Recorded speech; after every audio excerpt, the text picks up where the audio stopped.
Olá, ouvintes! Sejam bem-vindos ao Confábulas. Eu sou o Bergs e eu estou de volta, não com aquele mesmo embalo das outras temporadas, mas voltei para uma ocasião especial. Uma moça muito gente boa chamada Mayara Souza me mandou um e-mail alguns dias atrás querendo contar sua história de vida aqui no Confábulas, sua trajetória de vida. Olha que legal, cara. Ela saiu do Brasil já faz alguns anos e mora nos Estados Unidos. Hoje ela é terapeuta de som. Olha que interessante. Ela resumiu um pouco no e-mail e aí eu fiquei curioso, pensei um pouco e então me deu muita vontade de gravar com ela, de conversar com ela e entregar pra vocês mais um episódio do Trajetórias. Antes de começar o papo, eu quero agradecer demais os outros e-mails que eu recebo periodicamente, pedindo o retorno do Confinha, falando de episódios antigos e outras coisas, né? Os ouvintes do Confábulas e o podcast Confábulas mudaram muito a minha vida. Eu agradeço demais essa mudança, esse pequeno trecho na timeline da minha vida.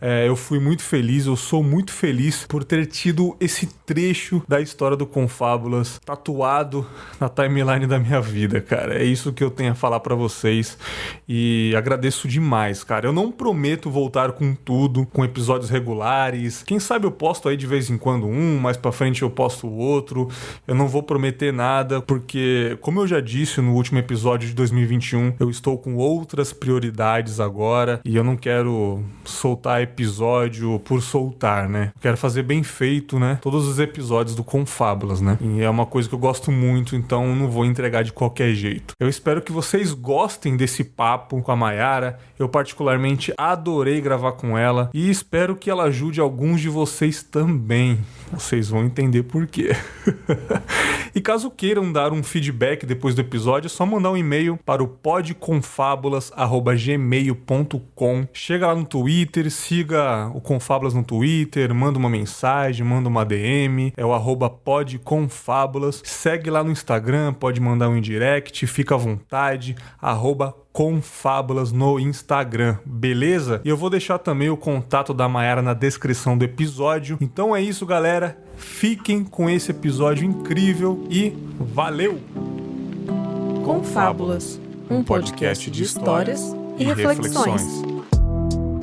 Flórida, o que é conhecido aqui da Flórida é Miami. Miami tá lá no sul da Flórida, mas aí eu tô no Tampa Bay, que é mais pra cima, assim, não é considerado norte ainda da Flórida não, mas é quase, assim, meio que no meio termo. E é quente também, né? Não deixa de ser quente, né? É quente? Nossa, é bem quente. É igual eu tô te falando, é um dos estados que é mais quente aqui, que até é conhecido de que quando as pessoas aposentam nos estados do norte, que é tudo frio, eles vêm pra cá. Eu acompanhei a Flórida muito bem na série Dexter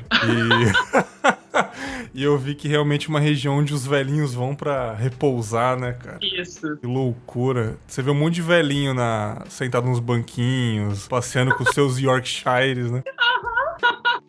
Quando a gente sai, a gente vai no mercado, né, comprar comida e coisa assim, a população é muito mais velha do que a gente. Mas não é, assim, predominante, sabe? Você nota que tem muita pessoa mais aposentada e tal, mas tem muita pessoa mais nova também. Especialmente agora que muita gente pode trabalhar de casa, de qualquer lugar, e daí tá todo mundo mudando, né? E aí eles vêm pra cá por causa do tempo. Aham. Eu reparei que você já tem um sotaque bem forte aí, né? É engraçado, porque eu sou de Minas, né? E daí, quando eu morava em Minas, eu conhecia uma pessoa nova e eles me perguntavam se eu era de São Paulo. E daí eu nasci aqui, sempre morei aqui em Minas. Mas daí, quando eu mudei pra cá e eu aprendi inglês, eu fui pra Boston. E Boston tem um sotaque muito, muito forte. E foi o jeito que eu aprendi inglês, então eu aprendi com aquele sotaque, né? Daí agora, quando eles me perguntam aqui de onde que eu sou, porque eles veem o meu sotaque e veem que eu não sou americana, daí eles falam, nossa, mas eu não ia falar Brasil de jeito nenhum. É por causa dessa mistura que tem com o sotaque de Boston. É engraçado. Aí agora é tudo... E eu esqueço as palavras em português também, porque agora já vai fazer 11 anos que eu tô aqui e todo mundo que eu convivo o dia inteiro é só em inglês. E aí na hora que eu tento praticar, por exemplo, com a minha filha, e aí eu falo, mas como é que é mesmo aquela palavra?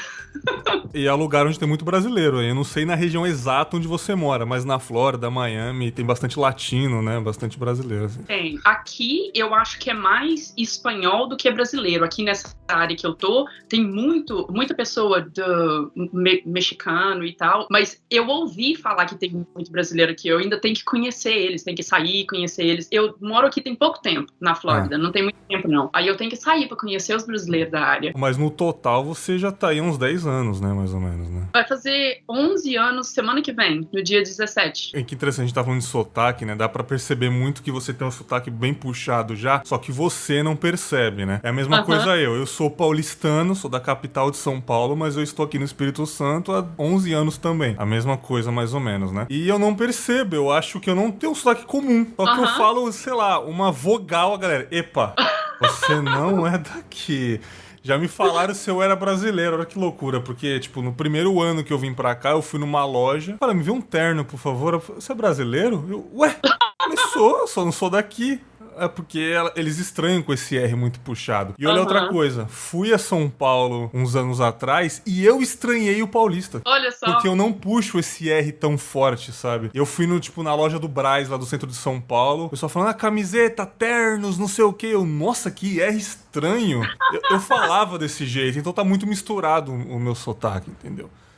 Só que eu acho que isso que faz a pessoa, eu acho muito legal a gente ter essa mistura, esse conhecimento de culturas, cara. Eu acho que engrandece muito o ser humano em questão de tudo, em questão de cultura, em questão da gente entender as pessoas que elas são diferentes da gente, e isso nos faz não ser tão preconceituoso com o passar do tempo. A gente percebe que o nosso mundinho não é só Minas Gerais. Fala, caramba, existem outras pessoas com outros ideais, né? Olha que loucura, né? Bom, dona Maiara, só pra deixar claro, eu estava numa tarde de trabalho, não lembro muito bem o que dia que foi, se foi quinta-feira. Aí do nada chegou um íconezinho do meu Gmail lá, né? E não era o @Bergs, era o @Confábulas. Eu, caramba, cara, mais um e-mail do Confábulas, mais um ouvinte, né? Que vez ou outra eu recebo ouvinte falando, pô, quando que vai voltar? Estou ouvindo o episódio 2 só agora e adorei a história dos animais que você falou. Mas dessa vez um e-mail diferente. O seu e-mail falando que você gostaria de ser entrevistado ou bater um papo comigo para falar um pouco da sua vida. Eu confesso que eu adoro chamar pessoas para falar sobre a vida delas, mas em especial eu adoro quando as pessoas querem mesmo estar aqui. Em específico, se oferecem para gravar. Eu acho isso muito interessante. E quando eu li o seu e-mail, eu falei, caramba, cara, eu já imaginei toda uma conversa interessante, já imaginei os ouvintes se compadecendo e se identificando com isso. E o melhor de tudo, cara, eu falei, cara, eu não tô muito na vibe de gravar, eu tô sem tempo, eu tô com outra cabeça. Como eu disse no episódio de despedida lá, eu falei que realmente o meu foco não é o podcast agora, porque eu não gosto de fazer de qualquer jeito. Eu gosto de me dedicar nas coisas certas. Então eu gosto tanto do meu projeto que eu não vou sair fazendo pelas coxas só pra ter. Então eu vou deixar ele quietinho. Só que o seu e-mail eu gostei bastante, eu falei, por que não? Por que não? Da mesma forma que eu quero que o meu projeto seja legal, ele também é meu, eu posso postar a hora que eu quero. Eu não preciso ter um compromisso, ninguém tá, sei lá, apontando uma arma na minha cabeça e fala, posta, não posta agora posta, não. E eu achei muito interessante, Maiara. Então, eu queria começar perguntando sobre a sua trajetória. Você é de Minas Gerais, certo? De qual região que você é lá? Divinópolis. Divinópolis, cara. Simplesmente você mora no estado brasileiro onde existem mais cidades e sempre eu vejo no jornal alguém falando, o Carlinhos da cidade Bom Jesus de Piraporinha, Minas Gerais. O caramba, existe essa cidade em Minas Gerais também. É muita cidade. E Divinópolis é muito conhecida também, né? E como que era lá a sua trajetória, sua infância lá em Divinópolis? Se quiser, pode ficar à vontade de falar pra gente aí. Pois é, eu queria só falar um pouco da razão que eu... Claro. Mandei o e-mail, é que eu tô fazendo isso aqui agora nos Estados Unidos, eu tô fazendo uns podcasts com pessoas aqui, e a gente faz muito, assim, de qualidade de vida, sabe, assim, as mudanças que tá acontecendo agora, que as pessoas estão se cuidando melhor e tal, e isso é, assim, a história da minha vida, né, e daí as pessoas sabem aqui, e aí me convida, e aí eu falo no podcast e tal, e aí eu não sei qual que foi a ocasião, assim, mas veio pra mim, tipo, eu vim lá do Brasil com essa vida de dificuldade, de tanta coisa que tem acontecido assim quando eu era criança e tal, que agora eu tô curando tudo com essas práticas, essas coisas, modalidades que eu tô descobrindo, as coisas que eu faço aqui, que eu falo nos podcasts.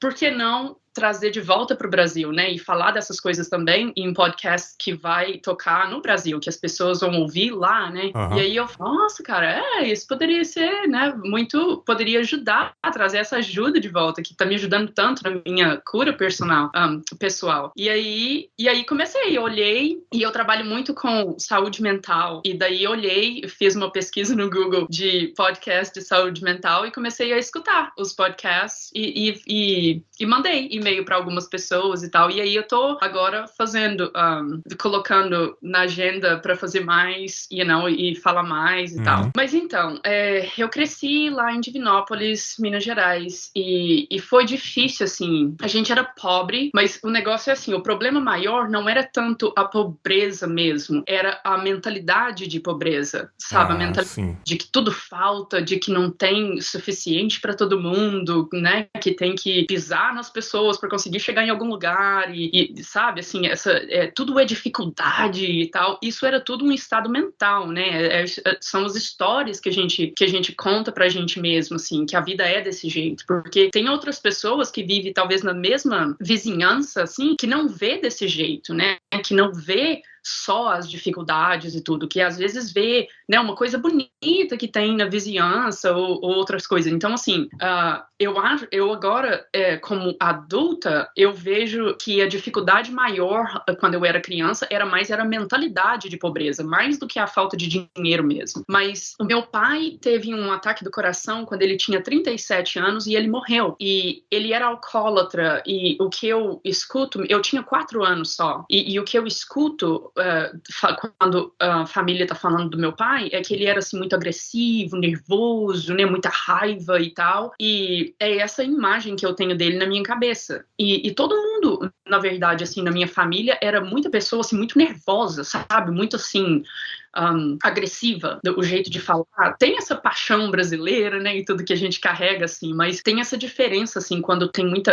é mais agressiva, e isso era meio que na minha família e algumas pessoas da vizinhança e tal. Então, assim, quando eu tava crescendo, esse que era o ambiente, assim, sabe, tinha muita agressão e violência, assim, no ambiente, e foi difícil porque, né, essa pobreza de mentalidade e tudo, assim, eu apanhava em casa e aí saía pra rua e tentava passar mais tempo na vizinhança, assim, brincando e tal, pra não ficar muito em casa. A minha mãe teve que viajar muito pra ter condições de sustentar a gente, a família, né? Era 2 irmãos mais velhos que eu tinha e a minha mãe viajava muito e daí não tinha muita estrutura, assim, na casa. E aí o meu irmão batia, eu não queria ficar em casa e saía pra rua e ia ficar na vizinhança. E daí o vizinho tava abusando sexualmente. Yeah.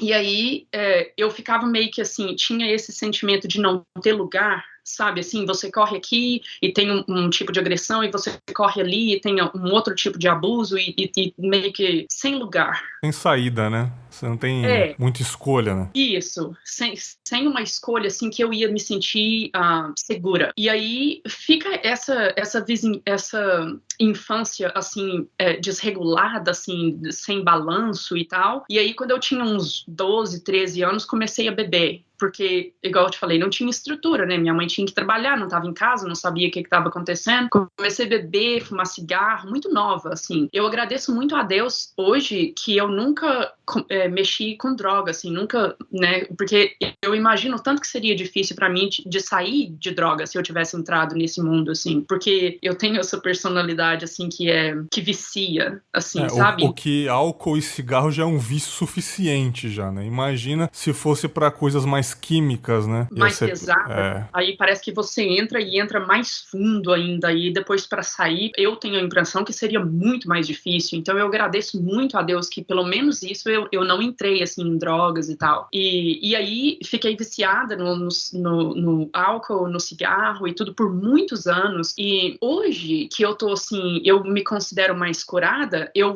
olho para esse vício, assim, em bebida e tudo como o meu jeito de escapar. Então, assim, eu não tenho ódio, assim, daquela fase da minha vida, sabe? Eu olho para aquela fase como que, assim, eu agradeço até, para te falar a verdade, que eu tinha o álcool para escapar, porque se não tivesse, imagina como que eu teria ficado, né, mais desequilibrada mentalmente e poderia ter sido pior. Cara, isso que você falou é tão absurdo, absurdo da sua história mesmo, que você chega a agradecer por ter duas substâncias pra se livrar de um problema que pode ter sido maior, né? E isso é muito louco. Isso é história de... Cara, é complicado, cara. A infância é a parte mais importante da nossa vida. A gente chega nos 30 anos, é onde a nossa mente tá mais madura, a gente já absorveu tanta informação, a gente é a fase mais inteligente. Pode ser, mas a mais importante é a infância, cara. Porque é ali onde o nosso terreno tá fértil, é ali onde as pessoas podem colocar o que quiser na nossa cabeça, é onde a gente vai absorver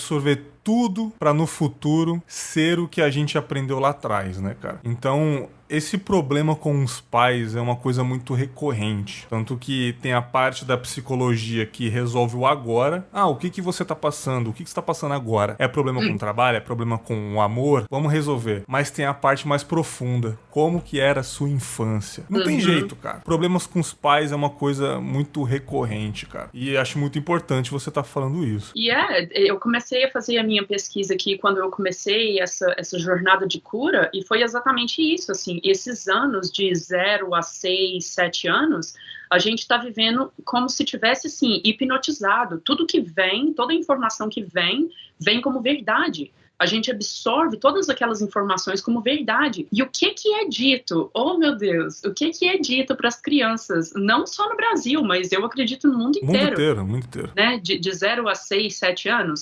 Fala, cala a boca, menino, sai pra lá, você não sabe o que tá falando. Faz piada, né? Aquele bully e tudo, fala que menino é feio, ou que tem isso grande, ou muito pequeno, ou gordo, ou magrelo demais, ou chora demais, não pode expressar, né, as emoções e tudo. É tanta coisa que é falado pra gente nessa fase que a gente tá recebendo toda essa informação como verdade, e daí a gente vive o resto da vida carregando aquelas coisas, né, aquela bagagem com a gente como se fosse tudo verdade, as coisas que foram ditas pra gente. E, eu tive muita coisa que foi dita pra mim que era assim, lixo, sabe, que não servia pra nada, que não era verdade. Isso da parte da sua mãe e do seu pai, todos os lados. Aí morreu quando eu tinha 4 anos, né? Você aí, não lembra muito, né? Não lembro muito.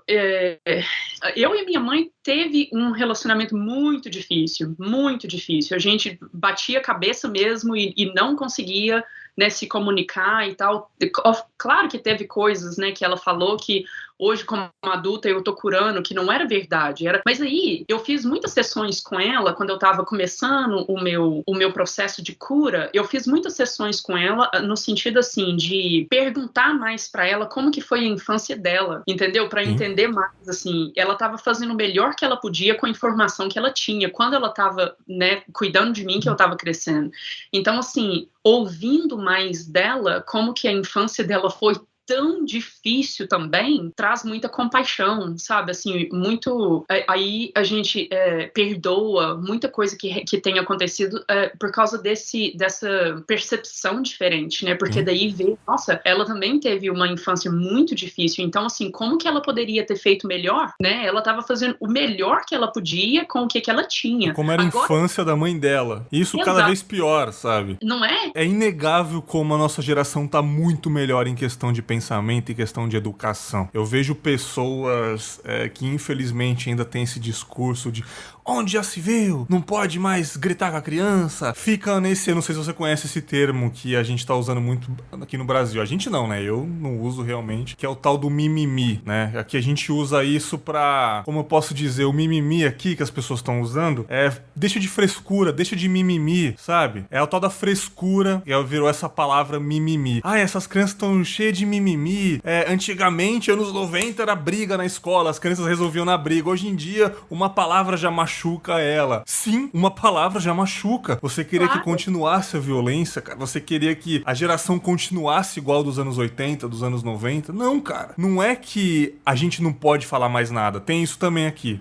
Muita gente fala, não se pode falar mais nada agora, que tudo é bullying, tudo é gordofobia. Não é que não pode falar mais nada. Hoje em dia, a gente tá tomando consciência de que isso era ruim, né? Exato. Então, quem não quer evoluir, acha que a gente tem que ficar no mesmo lugar também. Tem que ficar parado igual eles. Então, sim, a educação mudou muito. Tudo que a gente fazia antigamente era errado. Não é que a gente vai crescer mais fraco porque a gente não tá apanhando. Não, a gente vai crescer com voz. A gente vai crescer com questionamentos. A gente vai questionar agora. A gente vai sentar e conversar com os nossos pais. Pai, eu não gostei que você fez isso. O pai perguntar pro filho o que você acha. Olha que maravilhoso isso. Um pai, aos seus 40 anos de idade, perguntar pro filho de 18, o que você acha, filho, disso? Que não é só porque você é mais velho que você é mais inteligente. Você é mais experiente. Mas você pode aprender com o mais novo também. Não é tão difícil de entender, né, Mayara? Pois é. Nossa, você tem muita razão. E é isso mesmo, é assim, as coisas que estavam acontecendo lá nos anos 80, nos anos 90, que as pessoas, igual você tá falando, falam hoje, né? Oh, mas quando eu era criança, por exemplo, era assim, assim, assim. É, era mesmo. Quando eu era criança era assim também, mas por isso que a gente virou essa geração quebrada. É né? uma geração traumatizada, sabe? Isso, traumatizada. A gente não sabe como expressar as nossas emoções, os nossos sentimentos, porque foi tudo, né, shut down, tudo, a gente não podia falar nada, não podia expressar as emoções, igual você tá falando, né, fica quieto, menino, e cheio de mimimi, se tentar falar muita frescura, a emoção tá lá, ela tem que ser sentida, tem que ser expressada e processada, né, mas não era permitido, e aí vira esse tanto de pessoa traumatizada tentando fazer esse tanto de trabalho de cura agora para tentar achar mais equilíbrio na vida e tal, e é uma das coisas que veio muito nas pesquisas que eu tava fazendo nesse sentido para minha cura, era isso, assim, como que o nosso comportamento, assim, o jeito que a gente se expressa na nossa sociedade, como que vem dessas partes traumatizadas que a gente carrega dentro da gente, né, as partes que foram, igual eu tô te falando, eu apanhei, e aí teve o abuso sexual, todas essas partes de mim que eu ainda carrego, né, dentro de mim, essas partes que foram traumatizadas, elas têm um efeito em como que eu tô me expressando, quem eu sou nesse mundo, né, na minha sociedade e tudo. Então, assim, eu tenho feito nesses 11 anos que eu tô aqui, muito trabalho nesse sentido, assim, de voltar naquela criança, assim, sabe, e trazer mais carinho para a criança que eu carrego dentro de mim, porque não tinha muito isso quando eu era criança, mas, de novo, né, assim, a minha mãe estava fazendo o melhor que ela podia com a informação que ela tinha, os meus irmãos, até os vizinhos, sabe? Eu trabalhei um tempo aqui na América trabalhando com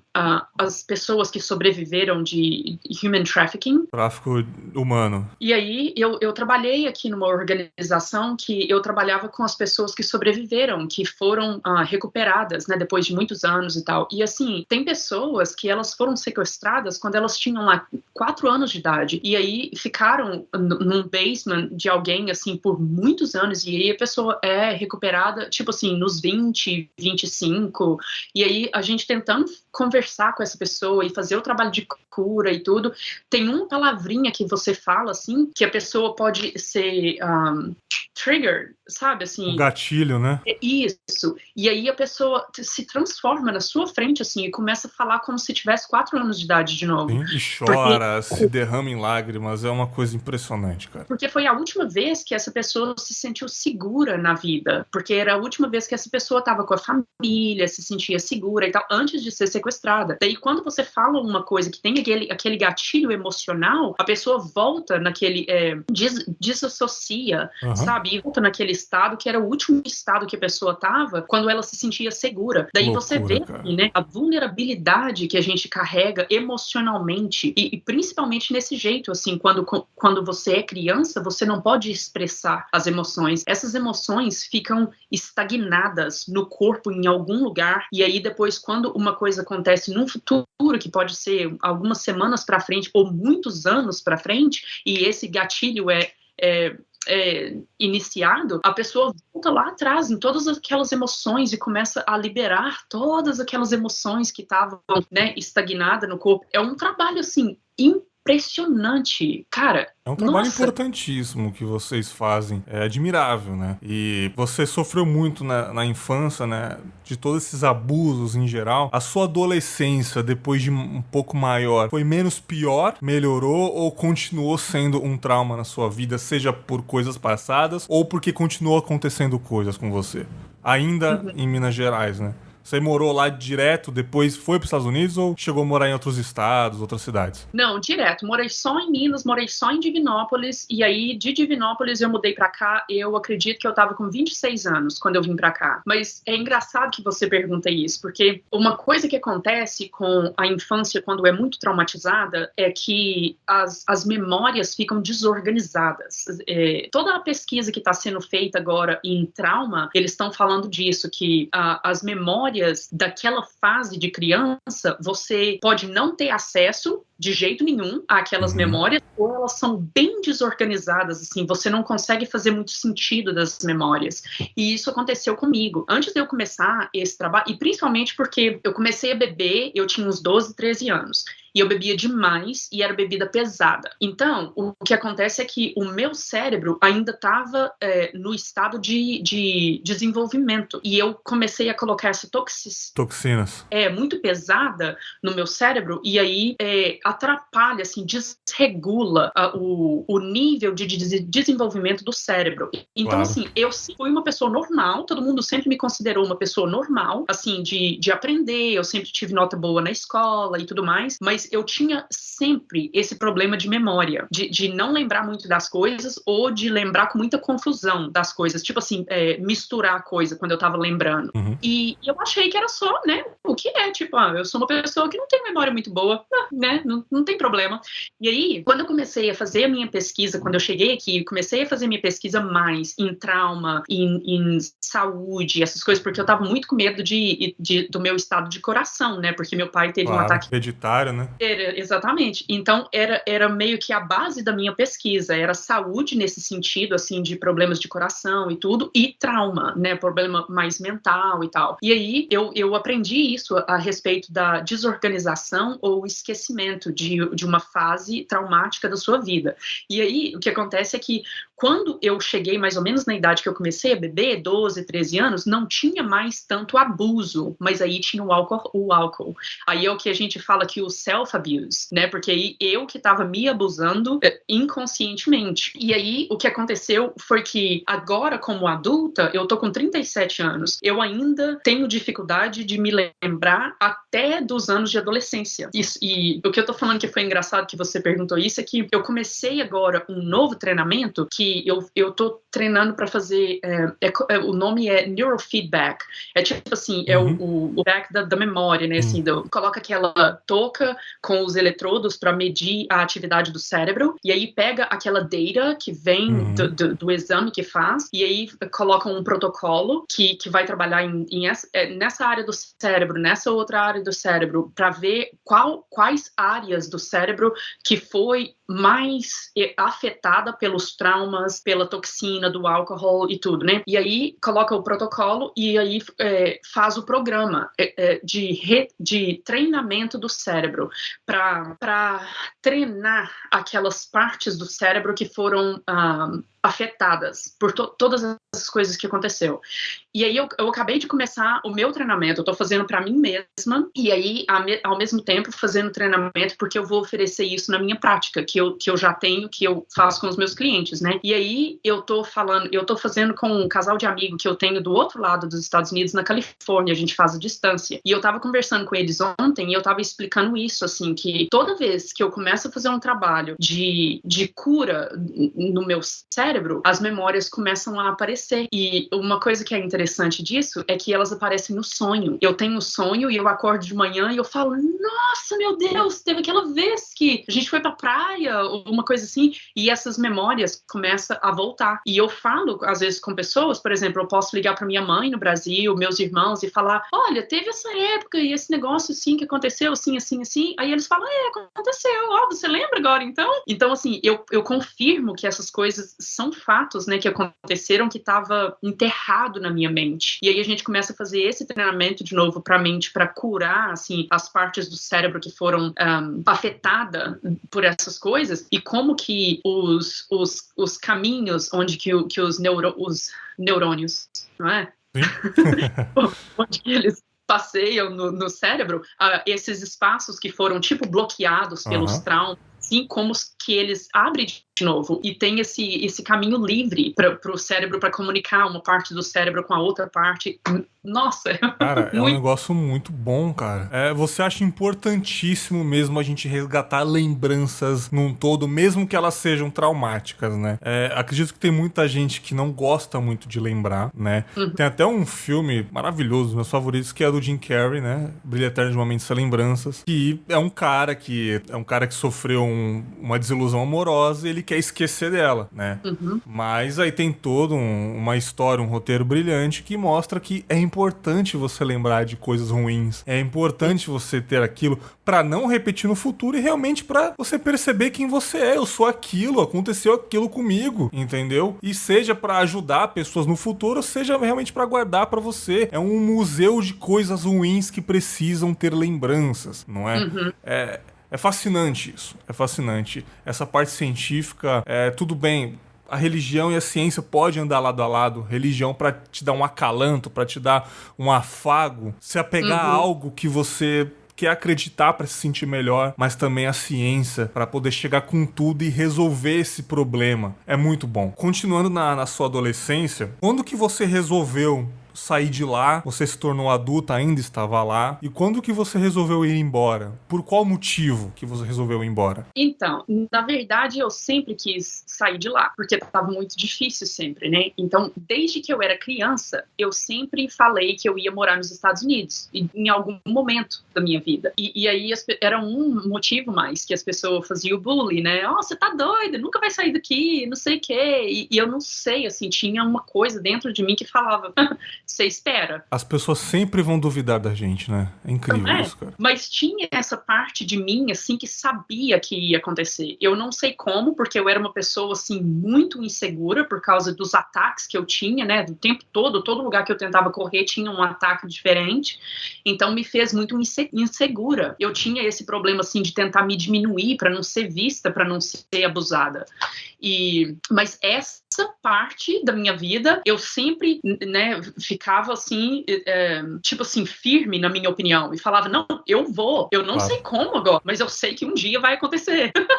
E aí eu segurei tanto nessa coisa que eu acreditava, que quando eu comecei a trabalhar, quando eu era adolescente e tudo, eu comecei a juntar o dinheiro e eu ia pro consulado tentar o visto. Daí eu fui no consulado, fui no Rio, fui em São Paulo, fui em Brasília, e tentava o visto, e gastava aquele tanto de dinheiro, e aí voltava pra casa chorando, desesperada, que não conseguia o visto, e todo mundo rindo de mim, e tá vendo, para com isso, para de juntar dinheiro e levar e dar dinheiro pra esse povo já tem dinheiro demais, e tarará, e eu não sei, tinha uma parte de mim que não, vou fazer de novo, vou juntar dinheiro de novo, e vou lá no consulado de novo, e aí tentei várias vezes, não conseguia. O meu irmão, que é mais velho do que eu, ele é 10 anos mais velho do que eu, ele conseguiu antes de mim, eu acho que era mais velho, né, e aí fica mais fácil pra eles te dar o visto, não sei, mas aí ele conseguiu e mudou pra cá, e aí ele casou, e tava morando aqui por muitos anos e tal, e um dia eu acho que a gente tava conversando no telefone, e aí a gente teve a ideia, a gente falando disso, né, tentando, assim, descobrir um jeito, assim, pra eu poder conseguir vir, né, e aí a gente falando a respeito, o que podia tentar fazer e tal, a gente pensou, mas toda vez que a gente assiste um filme daqui dos Estados Unidos, quando as pessoas se casam, tem gente que vem de outros países pro casamento, porque aqui é muito comum das pessoas mudar, né, tipo assim, você termina a escola, e aí não significa que você vai começar a trabalhar na mesma cidade e você vai morar o resto da vida, né, aqui todo mundo muda o tempo todo, e aí a gente teve essa ideia, e foi assim, até na verdade, que a ideia começou pra mim, de querer vir pra cá, porque assistindo o filme quando eu era criança, naquela vida difícil, e assistia essas famílias, assim, com amor e tudo, e eu pensava, nossa, esse é o lugar de ir, né, Por isso que você sempre quis ir, você já era fascinada por essa American Dream, por esse sonho americano, por essa cultura, né? A gente é muito influenciado pela cultura norte-americana, isso é fato. Demais. Mas eu noto que aqui, por exemplo, agora como adulta, quando eles falam a respeito do sonho americano, tem muito a ver, assim, com trabalho, né? Você trabalha, faz muito dinheiro, tem aquele carrão e tudo, mas pra mim, como criança, não era muito essa parte. Era era parte mais de afeto. Isso, das famílias pareciam, né, que tinha mais afeto, assim, mais amor e tudo, e eu naquela, né, disturbância, assim. Então, aí, eu, conversando com meu irmão, a gente teve essa ideia e daí a gente fez. O meu irmão já era casado, ele fez o convite de casamento, tudo, e mandou pra gente no Brasil. E daí a família inteira foi no consulado, levou o convite e falou, ó, ele tá casando, a gente tem que ir, né? E aí eles deram um visto pra todo mundo. Que legal. A família inteira veio, a gente tava morando todo mundo perto, assim, 10, 15 minutos de distância uns dos outros, e aí devagarinho foi embora, né? Um foi embora, depois o outro e tal. Daí agora eu tenho só esse irmão mais velho, que veio primeiro, ele mora perto de Miami agora. Esse visto do casamento que você recebeu já era um definitivo para poder ficar? Não, era de turista. E aí a gente chega aqui e começa todo o processo de ficar definitivo. Entendi. Mas aí, isso foi, né, 11 anos atrás. Mas quando a gente conseguiu o visto desse jeito, tava assim, todo mundo conseguiu o visto e alguns estavam assim, não sei se vou, não sei se fico e tal. E eu era que tinha o sonho de vir, né, de ficar aqui e tal. E aí a gente notou que depois que a gente veio, eles não estavam assim, vivendo o sonho, né, igual eu tava. Porque eles nunca queriam vir mesmo. Veio porque conseguiu o visto, né, vamos lá checar, ver de curiosidade.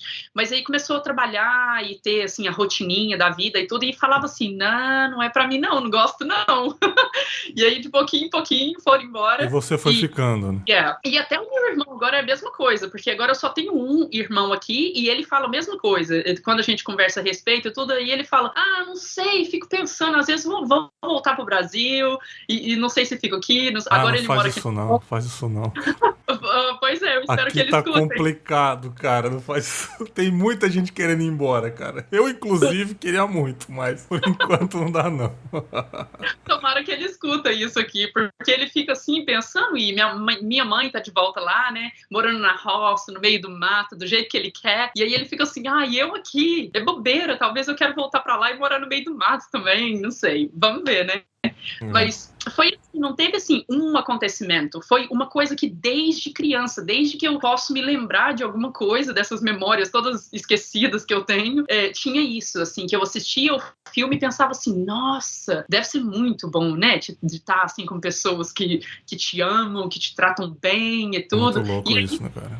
Porque, igual a gente fala assim, quando a gente tá pronto, é que a coisa vai acontecer, né? Então, aparentemente, eu tava pronta com 25 anos quando eu consegui o visto e vim com 26 anos. Daí vim pra Boston, morei em Boston por muitos anos, e aí depois fui pro outro lado da América, morei perto de Seattle, no estado de Washington, morei lá por um tempo, não muito tempo não, mas foi bom que eu tava do jeito que minha mãe tá agora no Brasil, no meio do mato, morando no meio das árvores, assim, a cidade mais próxima era meia hora de onde eu tava, foi muito bom, porque daí eu fiz muito trabalho com essas coisas que eu tô falando, assim, de meditação, as coisas que eu fiz pra curar mais a mente e o estado emocional, assim, que eu tava. Nossa, o lugar não podia ser mais ideal pra fazer esse tipo de trabalho. Você já começou a trabalhar como aí? Com o que você já começou a trabalhar? Você já tinha esse foco de trabalhar com saúde mental? Você começou de baixo mesmo, trabalhando em serviços braçais? Como é que é? Foi, com certeza. Foi. Quando eu cheguei aqui, eu trouxe o vício, né, comigo. Então, quando eu cheguei aqui, eu ainda tava bebendo e tudo. E aí a gente chegou em Boston. E ainda é bem mais fácil aí, né, de conseguir as coisas. Nossa. Meu Deus do céu. E é tão engraçado como que, assim, você conhece o seu povo, né? Eu cheguei em Boston e comecei a ir pros bares e clubs e tudo, e conheci os cachaceiros. Meu Deus do céu, cara.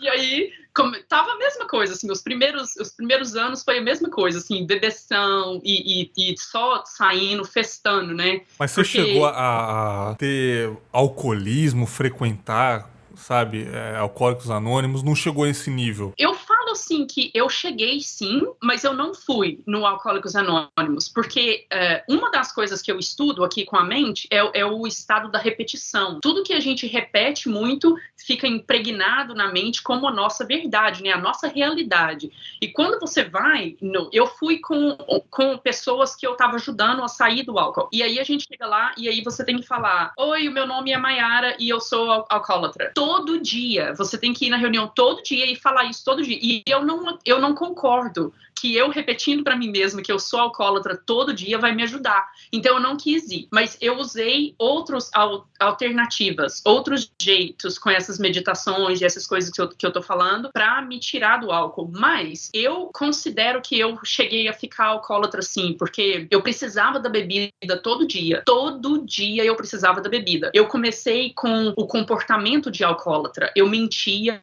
que eu tava bebendo, não falava. Eu colocava bebida, aqui tem esses copos de café, né, que eles compram copão de café e bebem o dia inteiro no o clássico de esconder a bebida numa tampinha de Yakult e falar, não, eu tô bebendo só um lactobacilos vivos aqui. Então, na verdade, é um Jack Daniels, né? Nossa, Mayara. Eu colocava bebida naquele copo de café e carregava o copo de café comigo o dia inteiro. Eu ia, né, fazer coisa na rua, né? Coisa que a gente tem que fazer, né? Tipo, vai no banco, vai, Caramba, não sei, cara.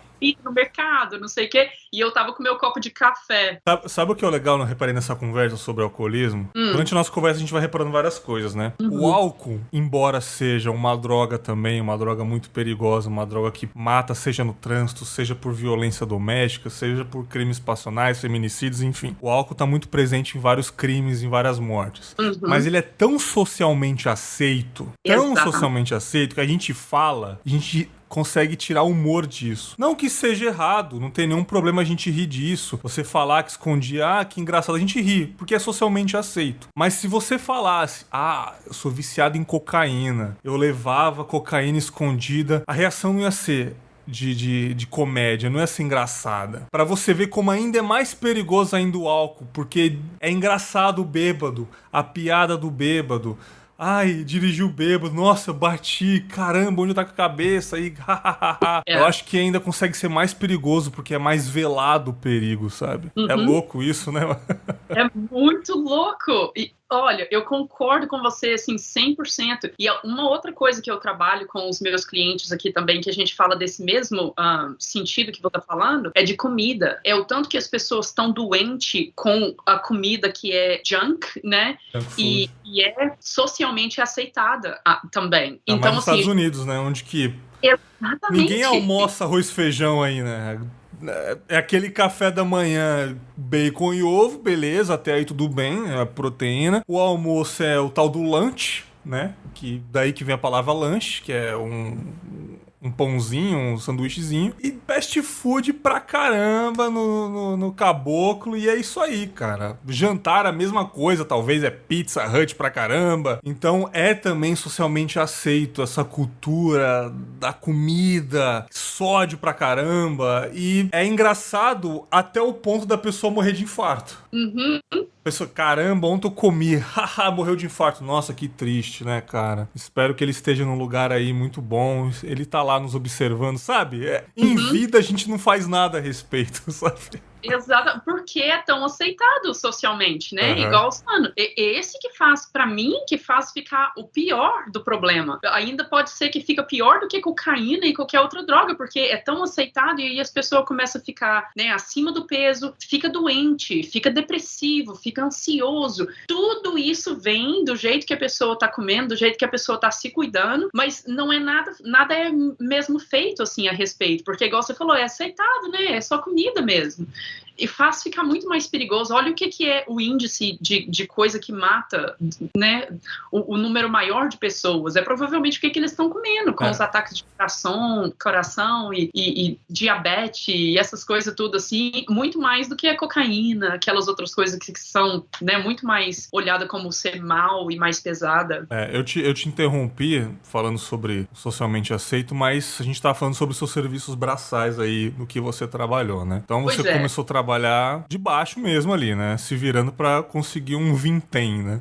Claro, porque quando cheguei aqui ainda não falava inglês, né? Então não é assim, você pode escolher o que vai fazer de trabalho. E daí trabalhei limpando casa por um tempo, trabalhei em restaurante, na parte de trás do restaurante, ajudando a preparar a comida. Nossa, eu trabalhei com muita coisa pequena, assim, trabalhei num shop que consertava carro e aprendi até pintar o carro com a coisa e tal, e fiz aquilo por muito tempo. Mas aí, no primeiro ano, eu tava me ensinando inglês. Eu voltava pra casa do trabalho e sentava e e estudar. Então eu aprendi o inglês muito rápido, assim, com meses, menos de um ano, eu já estava fluente. E aí comecei a procurar trabalho, alguma coisa melhor para fazer que não era braçal. Daí consegui um trabalho no escritório. E comecei a trabalhar no escritório e estava tomando aula na faculdade. Aqui, você não se inscreve para a faculdade com aquele monte de classes, igual faz no Brasil, né? Aqui você pode fazer assim, você toma 1 ou 2 classes de cada vez. Então, à noite, eu comecei a ir para a escola e estava tomando classes. Eu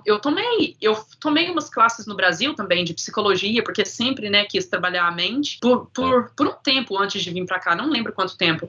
Mas aí cheguei aqui, comecei a tomar essas classes e eu estava fazendo negócios e administração, esse tipo de coisa assim, porque para trabalhar no escritório é mais fácil de arrumar um trabalho. Se eu fosse começar a tomar aulas de psicologia, dessas coisas que eu estava interessada, eu ia ter que terminar a faculdade inteira para poder conseguir um trabalho naquele meio. E aí, fazendo negócios, administração, esse tipo de coisa assim, marketing, é mais fácil de arrumar um trabalho e já começar a trabalhar. E aí eu estava trabalhando com isso, trabalhando com vendas e fazendo esse tipo de coisa no escritório, mas aí à noite eu voltava para casa e continuava os meus estudos, né, de lado, assim, do trabalho, continuava os meus estudos.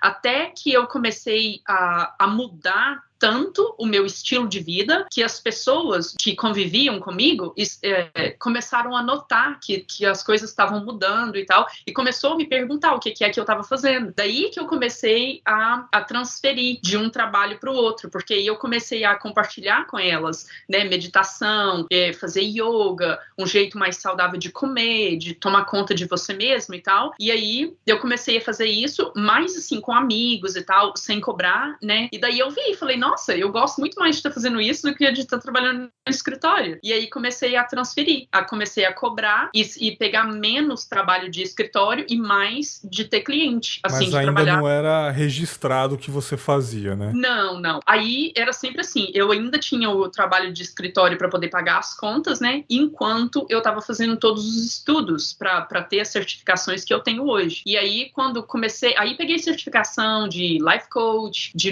nutrição. Aí a última que eu fiz, que é o que eu faço a maioria do meu tempo agora, é que eu trabalho com som, que a gente usa som acústico para liberar essas coisas que a gente estava falando, essas emoções que ficam estagnadas no corpo, a gente relaxa o sistema nervoso e essas emoções são liberadas e aí elas podem ser processadas pelo sistema. É engraçado que às vezes a pessoa está deitada na minha mesa e eu estou fazendo trabalho com elas com o som e elas começam assim a tremer, começam a chorar, tem vezes que grita, precisa até de um travesseiro, uma coisa para colocar na boca assim, porque grita, e aí depois termina a sessão, a gente acaba tudo e tal, e aí eu pergunto pra pessoa como que a pessoa tá se sentindo e tal, e eles começam a chorar e falam, nossa, tipo, sente como que tinha assim essa nuvem negra que eles estavam carregando em cima deles, que tava pesada, que agora não tá lá, sabe? Agora eles falam, só não tá lá, tem essa leveza agora, parece que eu ando e tô assim, andando nas nuvens, sabe? Tem aquela leveza de andar, porque liberou todas essas coisas que tava agarrada, essas coisas são pesadas, Bergs, nossa, cara. Que loucura isso, cara. Pesado, pesa assim no corpo da gente, literalmente. A gente não imagina que isso... Quem diria que o som pode curar, pode pelo menos amenizar a dor de alguém, né, cara? E eu vou te falar, cara, isso daí é impressionante mesmo, cara, de fato, o tanto isso que ajuda as pessoas, né, cara? Eu já ouvi falar nisso, mas eu nunca me aprofundei muito. Quando eu recebi o seu e-mail, eu falei, caramba, terapeuta de som, já ouvi falar. E eu procurei algumas coisas a respeito e falei, tá aí, muito interessante, né, cara? O ser humano encontra sempre ajustes e coisas pra se sentir bem, pra tentar tirar essa treva da gente, seja por terapia, psicologia, seja por remédios, qualquer coisa, porque a gente tá sempre em guerra com nós mesmos. Então, independente do que a gente procurar, a gente quer se livrar. A gente tá o tempo todo querendo se livrar de coisas ruins, né, cara? É muito louco isso. Então, cada vez mais é importante as pessoas terem profissionais de saúde mental, porque sem saúde mental a gente não é nada. Fato. Nossa, é? Caramba, e você foi se apaixonando por isso, né? Você ficou fascinada ao ponto de só trabalhar com isso agora, é isso?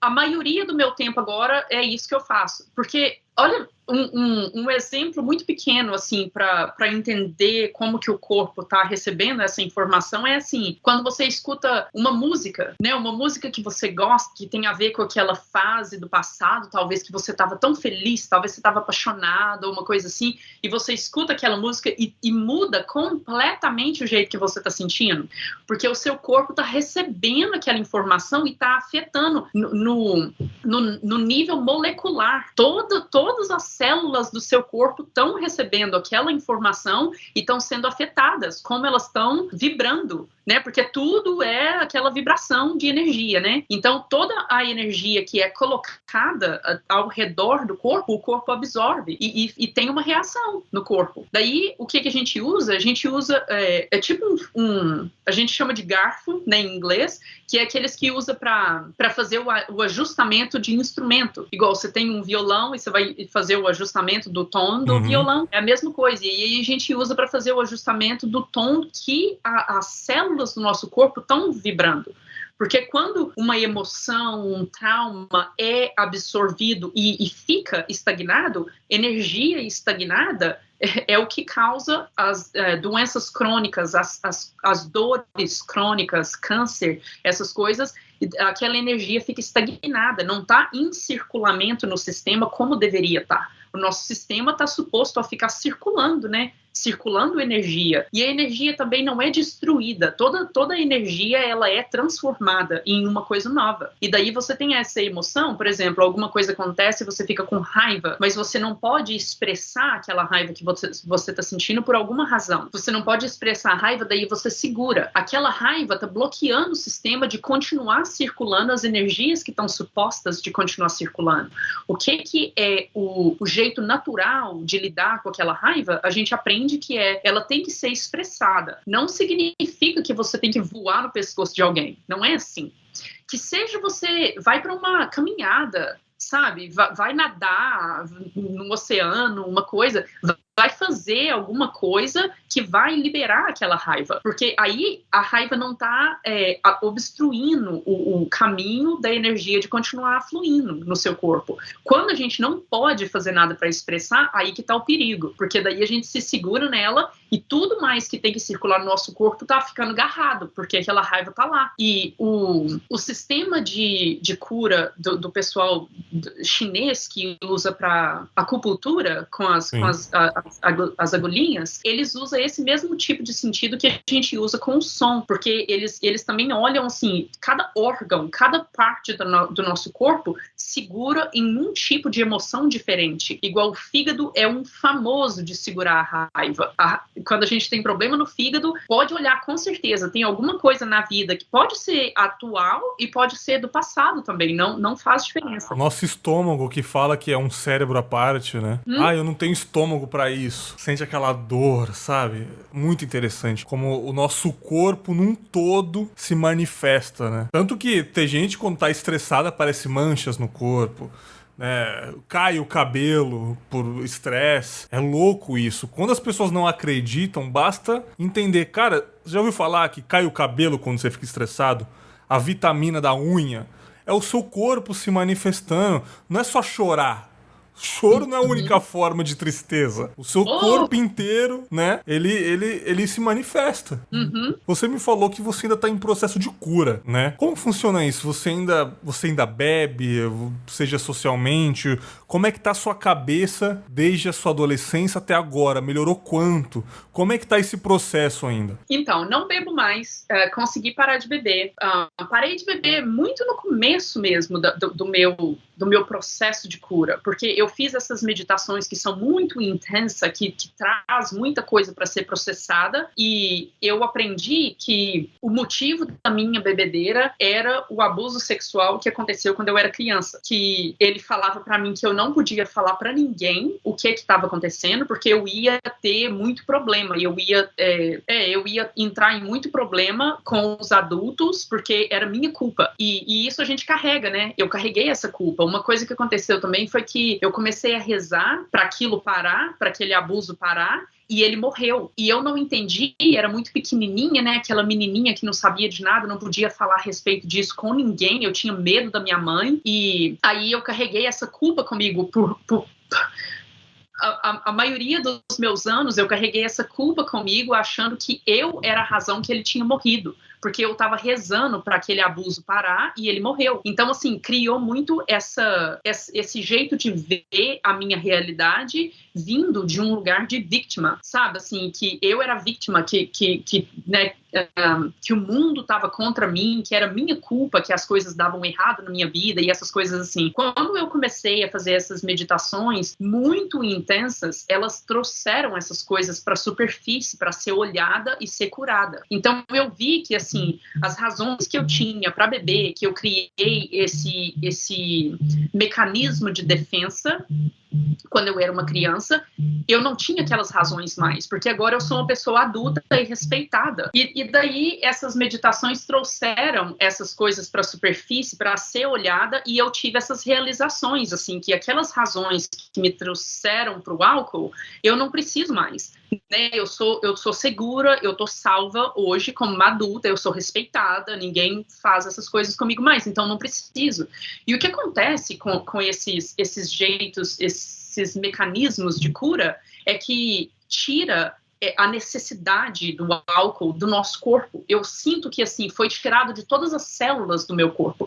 Agora, eu posso sair com os meus amigos e eles podem tomar uma taça de vinho, uma coisa assim. Eu não tenho vontade nenhuma, assim. É como se eu nunca tivesse bebido. Mas o que eu falo que eu ainda tô na minha jornada de cura é que eu não acredito que a gente chega num estado que a gente tá, assim, 100%, sabe? Agora eu tô 100% saudável e curada, porque... Não tem como. É um nível de nirvana muito alto pra uma pessoa ser celestial ao ponto de, né?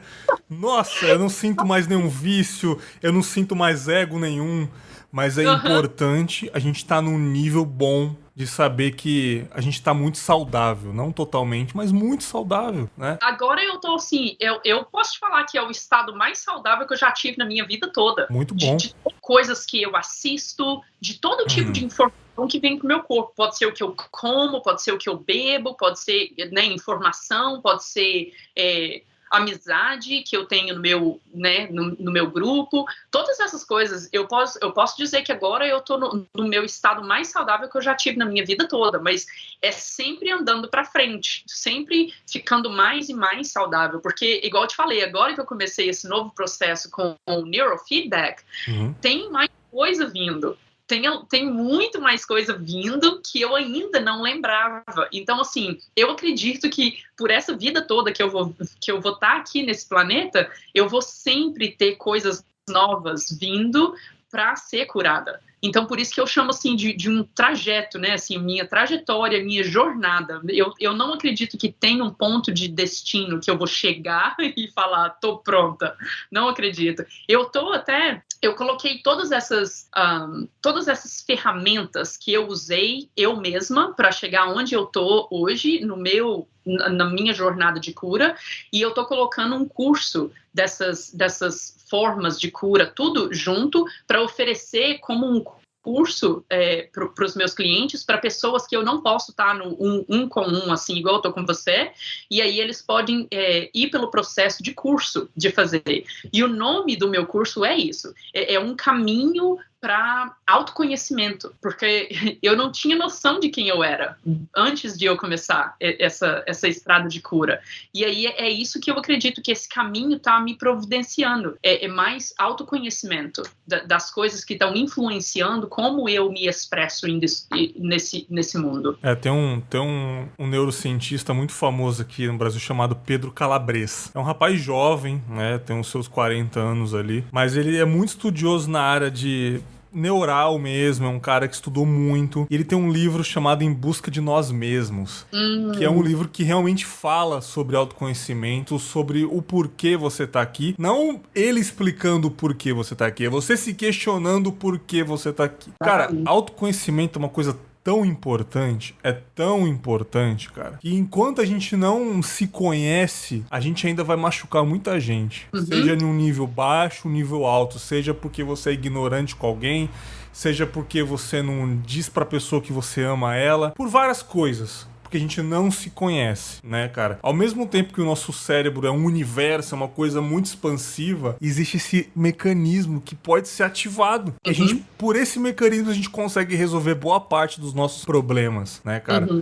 Eu queria saber uma coisa que nossa visão como brasileira, minha visão aqui, que o povo americano é um povo meio birutinha, né, Mayara? É um povo meio complicado, né, cara? Embora seja um país incrível, um país muito desenvolvido, não é um povo muito bom mentalmente, né? A gente vê muito problema que acontece aí, seja por school shootings, ou seja porque é uma galera, cara, que acredita em tanta coisa, sabe? É uma galera muito bitolada em questão de antivax, em questão de teorias da conspiração, sabe? É um pessoal que precisa muito desses tratamentos de saúde mental, né, cara? Você tem muitos clientes, como é que é a sua rotina aí? O pessoal aceita bastante esses tratamentos? Aceita. O que eu quero falar nesse sentido é assim, tem clichê, né, que vai de um país para o outro, assim, que a gente é conhecido por uma certa coisa. Igual o clichê que vem da América para o Brasil é isso, né, que as pessoas aqui são mais desorientadas, assim, mentalmente, igual você tá falando, school shooting, essas coisas assim. Mas aí, igual... tem o clichê que vem do Brasil pra cá, né, que todo mundo aqui, eu não quero falar todo mundo, mas assim, eu vejo uma grande maioria de pessoas aqui, não só americanas, mas de qualquer outra nacionalidade que eu tenho interações aqui, eles têm essa imagem de brasileiro, não de brasileiro, do Brasil, de que é um lugar mais perigoso, de, sabe assim, que é muito violento, que as pessoas vão te roubar, e isso e aquilo, e aí eu falo, olha, tem lugar lá que é perigoso sim, mas tem muitos outros lugares que não é assim. Igual aqui nos Estados Unidos. Tem alguns lugares aqui que se a gente for, a gente tá colocando a nossa vida em risco. É perigoso. Mas tem outros lugares que não é, que a gente pode viver tranquilo, não tranca a porta pra ir pra cama e tudo. Então, aí eles falam, você tem razão, todo lugar é assim, né? Tem um lugar que é mais perigoso e tem um lugar que não é. Então, assim, mas tem essa imagem, né, que eles fazem de certos países com uma coisa aqui, uma coisa ali. Então, assim, eu concordo com você, eu vejo a disfuncionalidade do mental aqui de americano, mas eu consigo ver também, por causa que eu estou fazendo tanta pesquisa e lendo as pesquisas que os psiquiatras e psicólogos daqui fazem, que é isso, assim, eles veem as raízes desses problemas, como que o governo e a mídia coloca tanto medo na pessoa, né, e esse negócio que a gente está falando de não é ok de expressar os seus sentimentos e emoções, isso é muito perigoso. Quando a gente carrega essas coisas dentro da gente, não sendo ok de se expressar, quando a gente chega num lugar de tensão, que, né, os estresses da vida vai pressionando a gente, pressionando, quando a gente chega num estado que a gente não consegue segurar mais, essas coisas explode, né? Igual essas crianças que levam arma pra escola e atiram em outras crianças e tal, você imagina o estado de dor que essas crianças estão dentro deles, que eles têm que expressar, causando dor nas pessoas em volta deles. E talvez não tenham essa liberdade em casa, né? Muito por causa disso, né? Os pais ou trabalham muito, ou também não conversam com a criança. É a base. Em casa é a base, não tem jeito, sabe? Aí essa criança, sei lá, na maioria dos casos é homem, porque realmente, né? Eu não imagino uma mulher invadindo uma escola nunca, eu imagino. Se aconteceu um dia, espero que não, mas é muito difícil. Às vezes é um cara rejeitado socialmente que encontra um outro grupo de rejeitados, seja em um Reddit, né, ou em um fórum que seja, e ali eles vão, olha a ironia, eles vão se abrindo, mas de uma forma de ódio. Eles se encontram no ódio. Isso. E ele se conecta daquele jeito. Exatamente. Né? Se não vai por amor, vai pro terror. Mas se abrem do mesmo jeito. Você entende que tudo é se abrir, seja pro lado ruim ou lado mal. Eles não conseguem se expressar em casa, mas eles se expressam pros amigos. Os meus pais, não sei o quê, aquela menina que me rejeitou, eles vão pagar por isso. E isso aconteceu aqui em São Paulo, há 3 anos atrás, em Suzano. As crianças também invadiram a escola e foi a mesma coisa. Tiveram comemorações em fóruns brasileiros. É lamentável o quanto a nossa sociedade tá doente, Mayara. Uhum.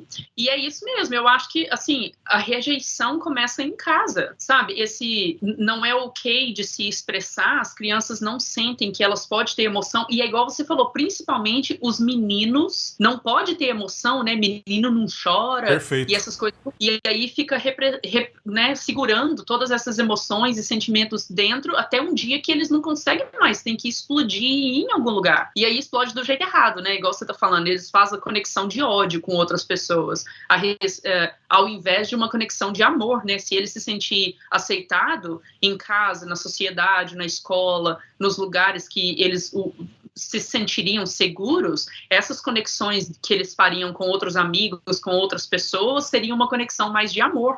Mas é uma geração de pessoa traumatizada tentando criar crianças saudáveis. É muito complicado. Perfeito, cara. Perfeito, cara. Perfeito. Porque é tão fácil você fazer filho, convenhamos. Assim, pelo perdão do meu vocabulário, qualquer imbecil pode ter filho, né? Mas o seu autoconhecimento, você tem que saber que, cara, eu tenho, cara, eu preciso fazer um filho agora, não é melhor eu cuidar de mim primeiro, não é melhor eu me autoconhecer antes de colocar a coisa mais importante no mundo, sabe? Porque, tipo assim, qualquer pessoa pode sair fazendo filho aí, como que vai ter essa criação? Essa criança vai ser o seu espelho, cara, sabe? E Bergs, vê se isso é ensinado na nossa cultura, né? Vamos fazer um autoconhecimento primeiro antes de a gente ter filho, tá bom? Pode parecer meio tilelê da minha parte, meio aplaudir pro sol, pode parecer sim, mas faz sentido, cara. Por que eu vou querer gerar um ser humano se eu ainda não me eduquei, se eu ainda não me conheço, sabe? Por que eu vou fazer isso?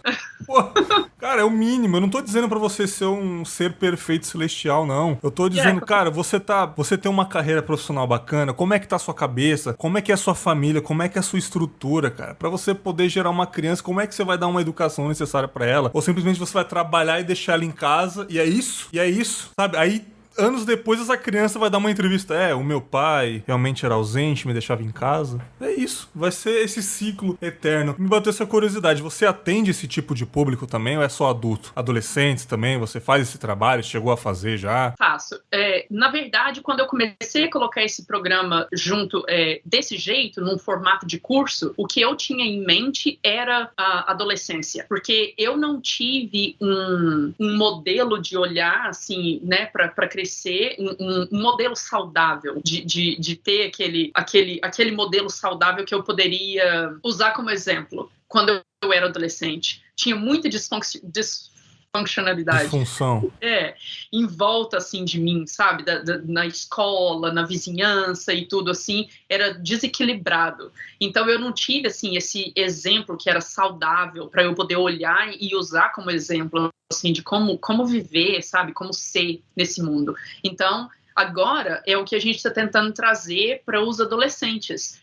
Eu estou tentando trazer todas essas modalidades que ajudam eles com o autoconhecimento. Eu ensino para eles, por exemplo, reza, sabe? E não precisa ser uma reza religiosa. Reza, no sentido que eu ensino, é mais assim, tenha gratidão pelas coisas que você já tem na sua vida, sabe? Assim, expressa para Deus, para o universo, para qualquer coisa que você acredita, assim, como seu criador, a gratidão de tudo que você já tem na sua vida. Igual, eu tive todas essas dificuldades, né? Eu poderia usar tudo aquilo como desculpa, né? De ser, não sei, uma viciada, uma prostituta, ou qualquer coisa assim, que eu podia usar desculpas de ser, é por isso que eu sou assim, é por isso que eu faço isso, ou roubar, ou matar, ou qualquer coisa, sabe? E falar, é por isso que eu faço assim, porque isso e isso e isso aconteceu comigo. Ou eu também posso usar as coisas que aconteceram comigo para achar mais equilíbrio na minha vida e ter a capacidade de compartilhar esse equilíbrio com a minha filha. A minha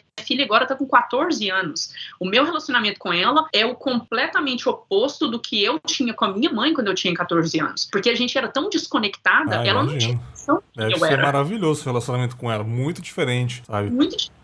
A gente faz essas práticas junto, a gente medita de manhã junto, a gente vai para uma caminhada junto, a gente faz todas essas coisas juntos. Quando que eu tinha 14 anos, minha mãe estava viajando para ter condições de colocar comida na mesa pra gente em casa e eu estava bebendo. A gente nem se conhecia assim uma a outra, sabe? Não tinha assim contato, a gente não era conectada. Então, quando eu coloquei esse programa junto, assim, que eu tô fazendo nesse formato de curso, é mais focado na juventude. E eu tô me conectando agora, um amigo meu me conectou com essa organização que trabalha com juventude, e eu vou trazer esse curso para essa organização. Porque eu acredito que é uma fase que é muito necessária deles de já começar a aprender o autoconhecimento. E é interessante porque a minha filha quer trabalhar com crianças. Ela já trabalha com crianças. Ela trabalha de babysitter, né? Ela vai na casa da vizinha e olha... É muito comum aí nos Estados Unidos, né? Criança olhar criança.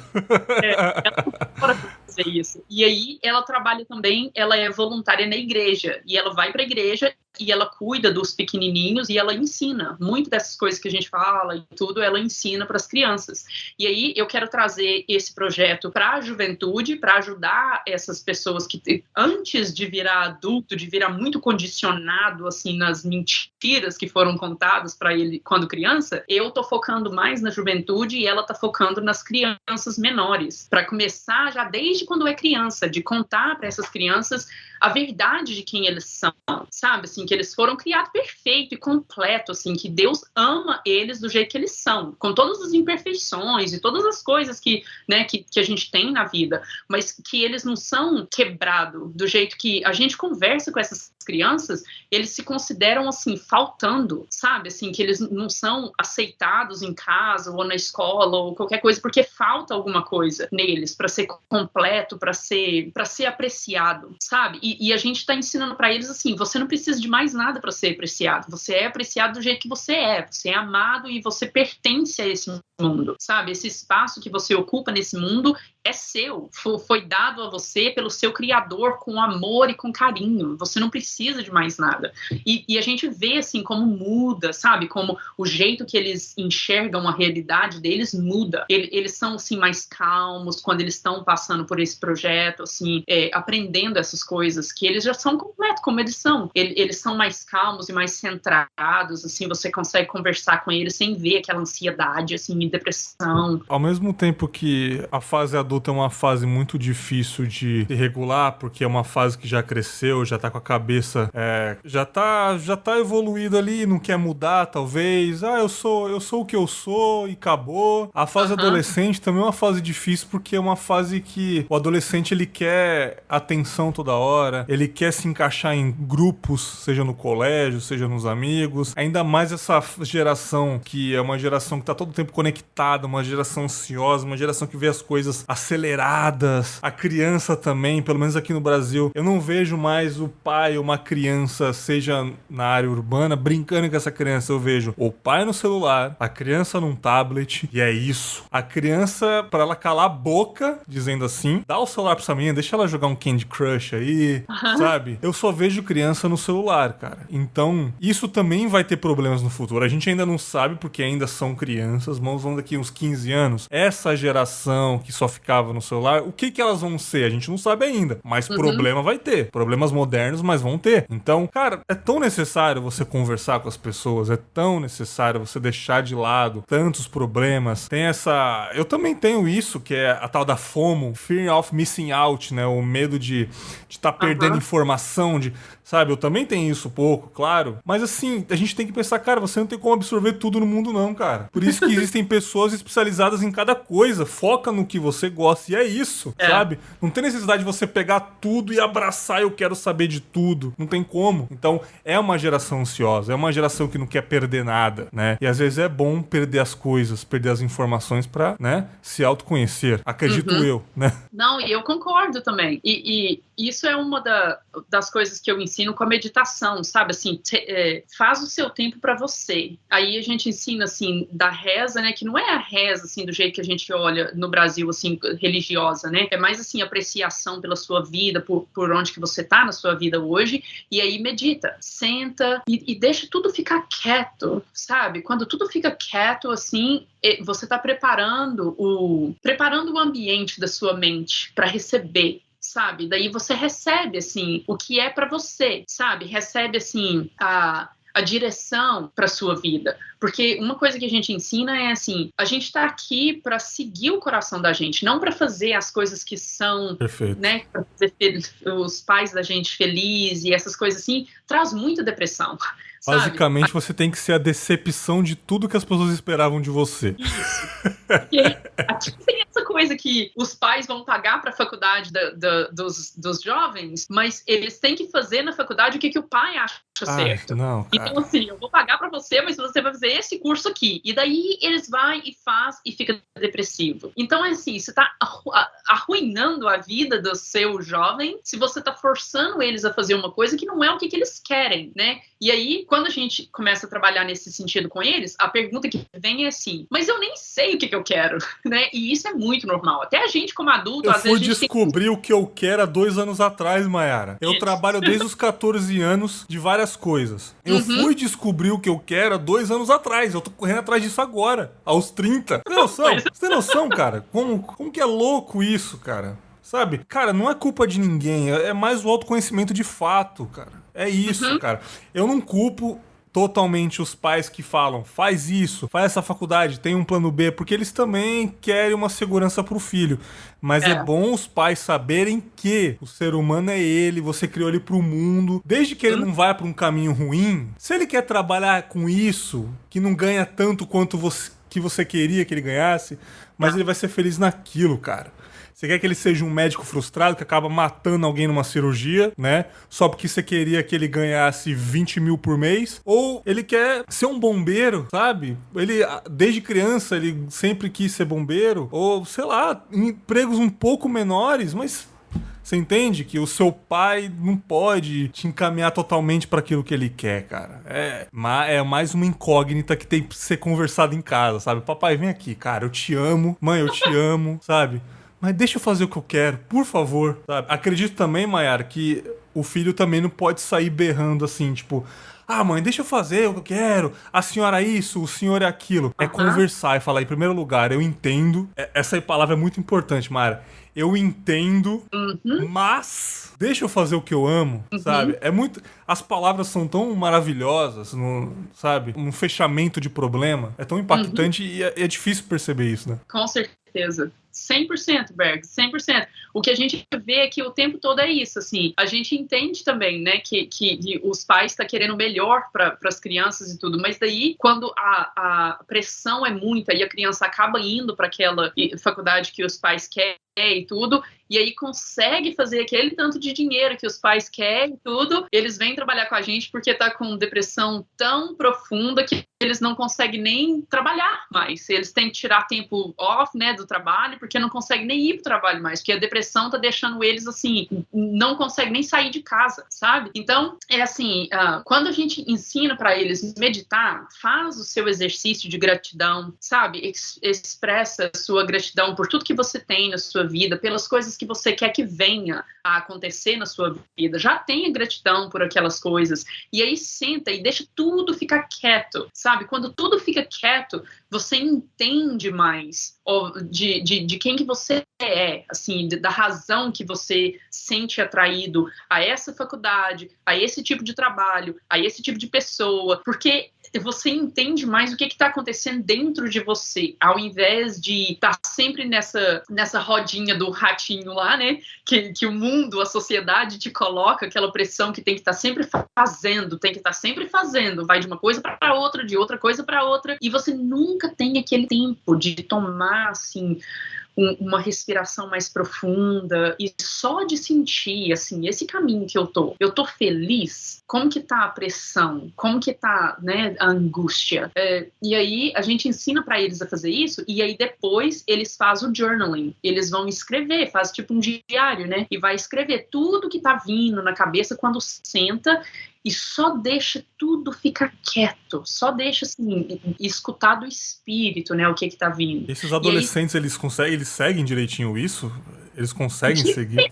Porque, mais uma vez, é difícil controlar essa molecada, né? É um mundo que seduz demais, né? Esse trabalho é aquele trabalho, assim, que você tem o cliente que vem e vai, sabe? Assim, que e começa a fazer e começa tudo a ficar em equilíbrio, assim, e tudo. E aí tem alguma coisa que acontece que tem o gatilho de novo. Mas assim, igual terapia também, né? A galera vai e volta. Importante é que tá indo, né? Mas o que a gente fala aqui é assim, no final do dia, sempre teve um andar pra frente, sabe? Sempre teve aquele passinho mais pra frente. Até quando você toma uns passinhos pra trás de vez em quando, assim, porque alguma coisa acontece, sempre tem aquela base que você tá construindo. Que aí depois, e é isso que eu ensino também. Eu tava recordando um outro podcast uns 2 dias atrás, e era isso que a gente tava falando. Eu tava falando com ela assim, depois que você faz tantos anos de trabalho, agora eu já tô fazendo pesquisa e praticando meditação por uns 8 anos, né? E aí eu falando pra ela assim, depois que você faz esses métodos e essas pesquisas e essas coisas por um longo período de tempo, igual eu te falei, não significa que você vai ter aquele destino que você vai chegar e falar, tô ok, né? Não é assim. A gente ainda tá na jornada. Mas o que acontece é que quando a vida te joga aquele problema do tamanho do mundo e que aquela versão antiga de você iria ficar desesperada e não saber o que fazer e entrar, né, naquele conflito, você tá mais centrada, você tem aquela base firme, né, que você tá mais centrada com a sua energia, e daí você fala, isso não é legal, né, mas o que a gente vai fazer a respeito? Vamos ver, né, as soluções e tal. Você tá assim, calmo, sabe? Na sua essência, tem aquela calmaria. E isso transforma a vida, transforma todos os aspectos da sua vida. Você já tinha a sua filha quando veio para os Estados Unidos, né? Uhum. Você percebe a diferença dela para com outras crianças? O relacionamento dela é diferente de outras crianças? Ela é menos angustiada, menos ansiosa? Você deve ao método que você passa para ela, acredito eu, né? Mas você percebe uma diferença grande nisso, né?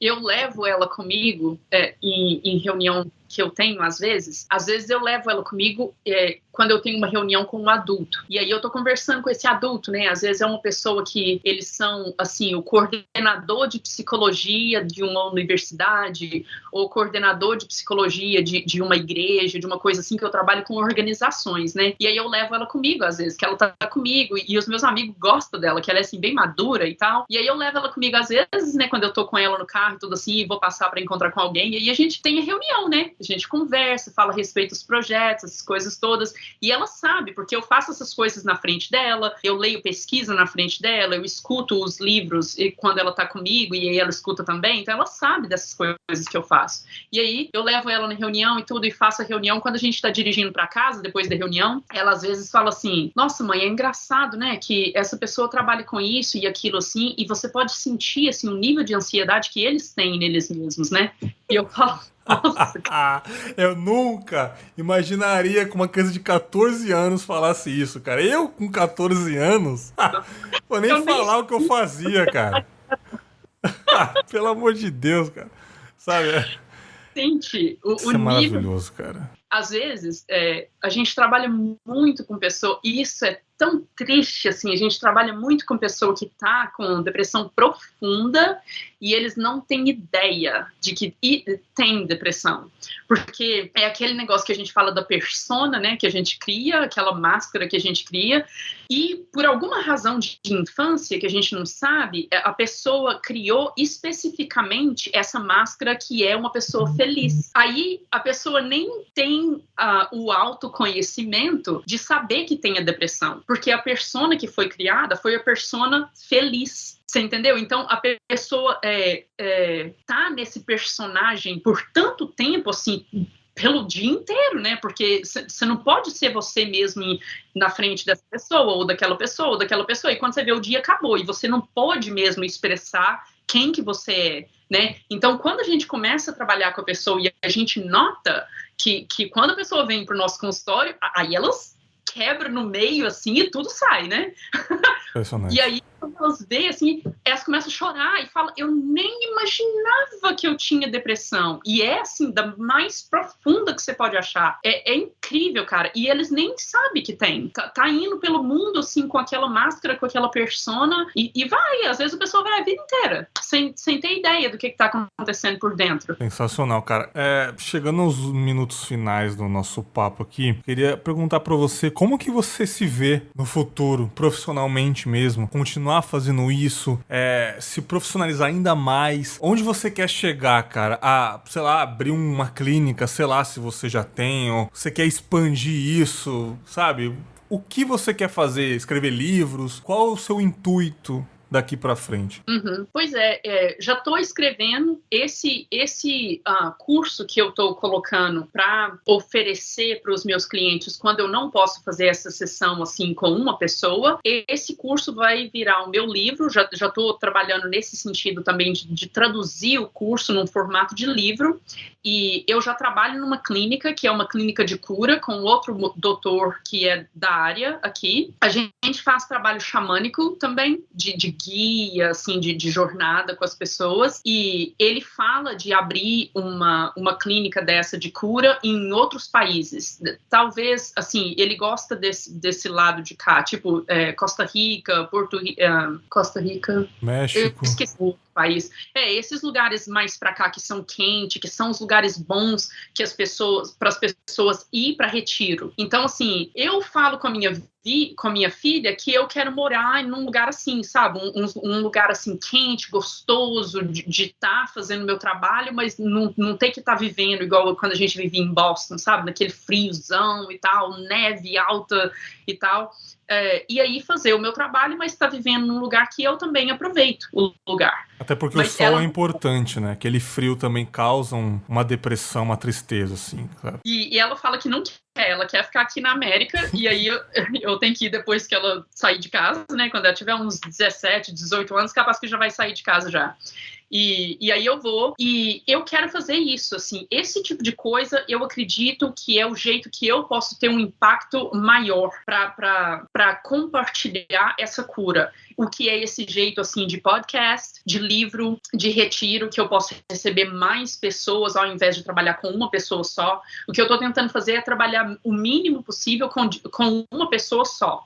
Porque aí é aquela hora inteira, né, para só uma pessoa, mas que se eu posso fazer o meu trabalho com mais pessoas, faz mais sentido para mim. E o trabalho que eu faço, tudo que eu faço pode ser feito à distância. Esse trabalho do som, eu trabalho através de vídeo, igual a gente está fazendo aqui, e até se for só pelo telefone, eu não preciso nem de ver a pessoa, só pelo telefone, a gente já pode fazer o processo inteiro, a sessão inteira, e eu quero aprofundar mais no neurofeedback, com o que eu estava te falando, com aquela touca, com os elétrodos, para medir a atividade do cérebro, porque a mente e o cérebro me atrai muito, me atrai demais.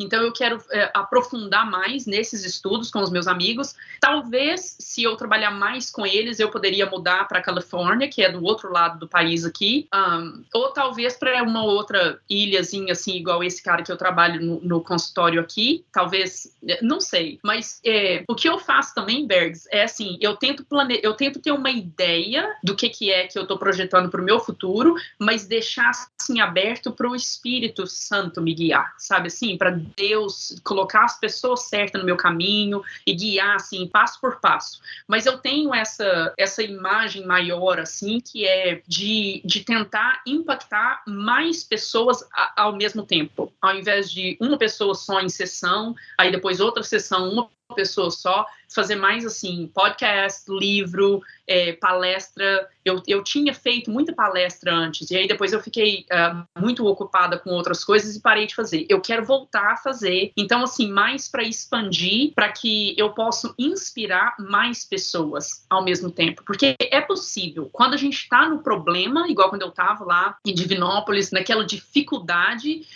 parece que não tem outro jeito, sabe? Parece que assim, é a vida, né? Mas não é. Se você tem fé, Você pode mover montanha e fazer Claro. muito acontecer. E eu acredito que muita gente precisa de um exemplo para ver que é possível. Então eu quero ser esse exemplo, assim, para a maior número de pessoas que eu puder. Porque a gente pode curar esse mundo. Sabe, igual agora outra guerra, né, explodindo na Ucrânia. A gente pode curar esse mundo, mas começa com a gente. Né, vamos curar a gente, vamos curar os nossos traumas, as nossas coisas que têm acontecido com a gente, que cria essa barreira no nosso autoconhecimento. E aí depois a gente tem essa disfunção, assim, que não funciona direito em sociedade. Tem os negócios que dá o gatilho, né? E aí a gente explode nas pessoas e aquela raiva e tudo. Não precisa ser assim, sabe? Não precisa. A gente estuda a gente mais e cura a gente mais nesse autoconhecimento. E aí a gente consegue navegar nessa vida e manusear o que vem, sabe?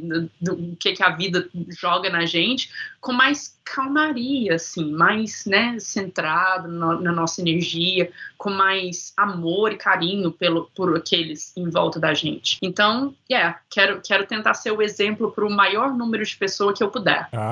Para sua filha você já é um grande exemplo, e você disse o lance de a fé move montanhas. Você também é um exemplo de que a sua perseverança, a sua fé, a sua vontade desde criança era sair de uma situação que você não queria mais e você tá onde você quis. Então, cara, é possível. É possível as pessoas conquistarem minimamente o que querem, talvez não tudo, mas algumas coisas, cara. Até o principal que você sonha é chutar no mesmo lugar, uma hora a bola entra, cara. Não adianta, cara, né? E, pô, queria agradecer demais. Que papo foi esse, cara? Que com certeza os ouvintes vão adorar esse papo. Mais uma vez, queria muito agradecer a sua mensagem. Isso me motivou a gravar pelo menos mais uma vez, voltar a gravar, desenferrujar. Eu demorei uma meia hora para instalar as coisas aqui que eu nem lembrava mais, né?